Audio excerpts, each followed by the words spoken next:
A lovely summer's day, building an old reclaim wall. Well, what seemed to look like reclaims, but they were just rustic bricks. They were actually new. Tyler sat away on one side as I was taking up the other, and Davy had himself a good paddle to cool himself down in the flustering heat. He tensed his arms, and then we got cracking on. I had got my side up to height and jumped on Tyler's side with him also. We were swapping sides throughout the whole of the day. We swap and drop, and my shoulders were burning, the freckles were yearning.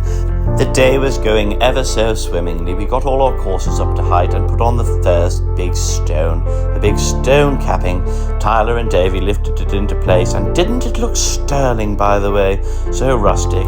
As we turned our attention to the other side, which was in need of a little love, we got a few stones across on the other side, and Tyler was chamfering his chamfers, so chamfery.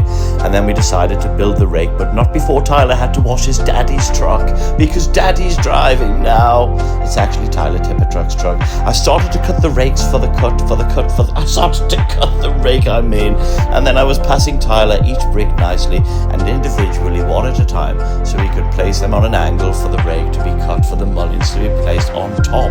I was cutting my blocks t-shirtless. I kissed them and passed them to Tyler, who placed them in neatly. Then in the midst of the mist, there was a gorilla, and he quickly disappeared.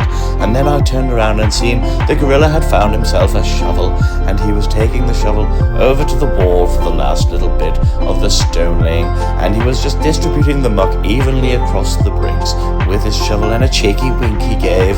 And then Tyler, who was performing miracles upon the rake as the cuts I had set, and David was practicing his electrician's work, which he wasn't doing very well. I was tired, we were all tired, and there you have it. The final piece was about to be put in on one side. Davy tensed his muscles once again, and then Tyler took a tape and taped the last cut for me to cut, which I cut ever so joyfully and ever so gracefully with a Husqvarna saw and a nice new blade. And then I looked upon thy walls we had built, and I thought, this has been an outrageously productive and brilliant occasion on which we have built some walls for my friend and his neighbours.